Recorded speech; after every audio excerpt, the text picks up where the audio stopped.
Come on in. Hello, my name is Salome. And I'm gonna be your CNA. I'm washing my hands. Alright, you're gonna be practicing how to measure and record blood pressure. So, this is Miss Mary. You're gonna be checking her blood pressure. What do you need for this skill? You will need a stethoscope.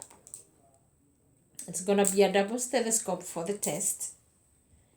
And you will need a sphygmomanometer. A sphygmomanometer or the cuff.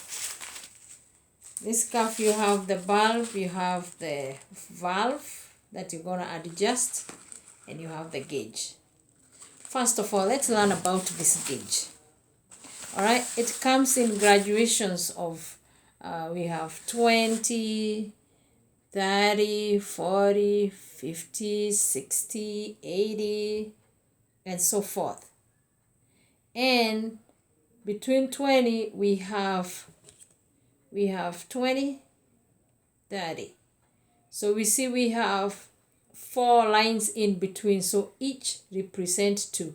So 20, 22, 24, 26, 28, 30, and so forth. So for this test, for the blood pressure, you can have a minus or a plus 8.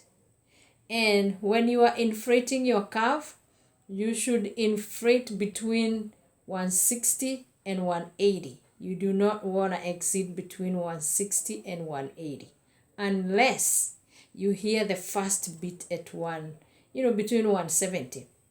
So pretty much I would say when you are inflating, you want to inflate up to 170. Why? Because sometimes when you're trying to inflate above 170, you exceed 180, and the examiners may penalize you for this.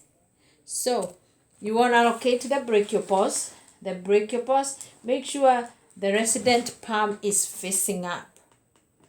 And then you want to locate the brachiopause, which is you're going to follow the ring finger, and then the brachiopause should be above the elbow, between 1 and 1.5 inches above the elbow.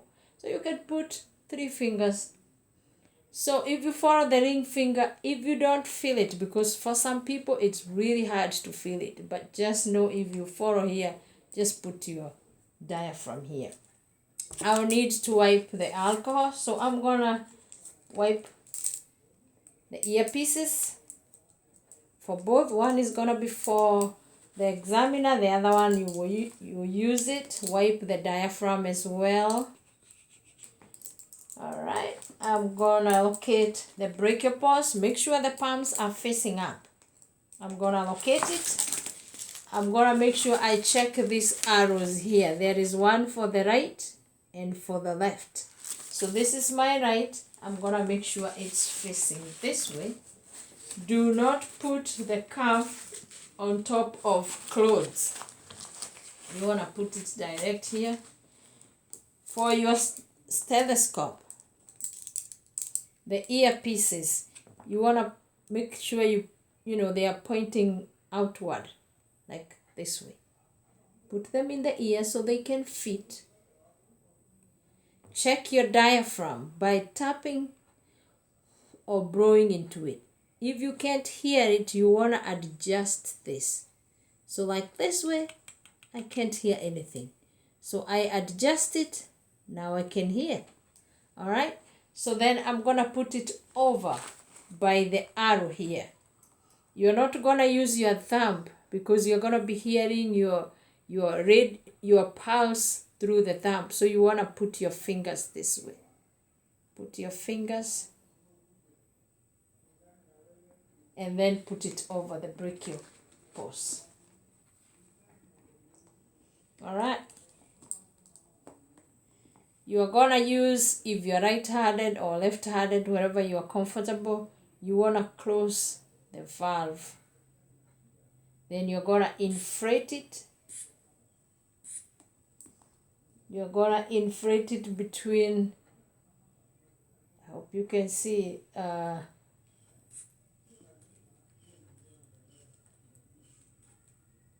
between 160, I'll go to 170. I'm just holding it so you can see. You want to deflate it gradually, slowly, in twos, so you can hear. At first, you will see the gauge like moving up and down. Do not be deceived by the looks. You want to wait until you hear it. Release it slowly by twos until you can hear it.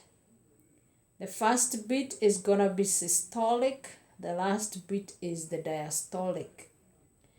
If you can't hear the first attempt, you will need to wait for maybe 30 seconds or 1 minute.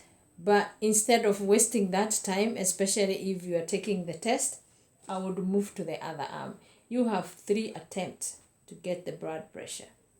Okay. Then we document the blood pressure in fractions. So if it is 120, I'm going to write 120 over 80. After you are done, make sure Miss Mary has the call light and you leave her in a comfortable position. I'm going to get my cup. Make sure you leave the bed to the lowest position. Wash your hands and then document. Before you document, you wash your hands.